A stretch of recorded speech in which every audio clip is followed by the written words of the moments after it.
Raha koa atao Simbola ary Matontsoa, teknisianina atao anatin'ny tetikasa Diabe aty anatin'ny distrika Moramanga. Raha ny anjara asako manokana atao anatin'ny tetikasa Diabe dia satria moa zany zay mizara karazana zone dia mandrindra ireo karazana sehatr'asa rehetrarehetra atao amin'ny tetikasa Diabe ao anatin'ny zone zay sahaniko zany. Dia ao anatin'izay dia misy fiaraha-miasa miaraka amin'ireo agent local zay misy amin'ireo commune zay iasanay. Marina moa zany fa ireo agent local dia misy agent local isaky ny commune iasan'ny tetikasa Diabe zany.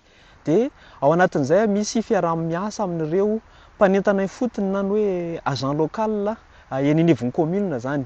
Dia ny fiaraha-miasa ataonay ireo zany dia mitady ireo mpanao charbon zay tokony hofanina na tokony hiofana zany ao anatin'ilay fanaovana charbon zay dia vita zany ny fiofanan'ireo mpanao charbon dia ataony fanaraha-maso anazy ao anatin'ilay fampiarana.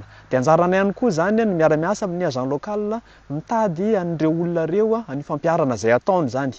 Ankoatran'ireo dia manomana sy mandrindra ary manentana ao anatin'ny resaka fivoriana rehetrarehetra zay atao zany ao anatin'ilay tetikasa zany. Ankoatran'izay manaraka ireo lalana zay alehan'ilay vokatra zany zay vokarin'ireo mpanao charbon rehefa fa tahiny ka mamokatra izy.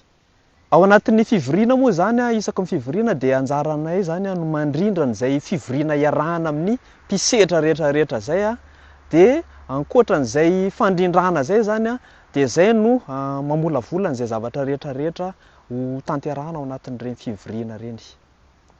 Mankasitraka indrindra tompoko.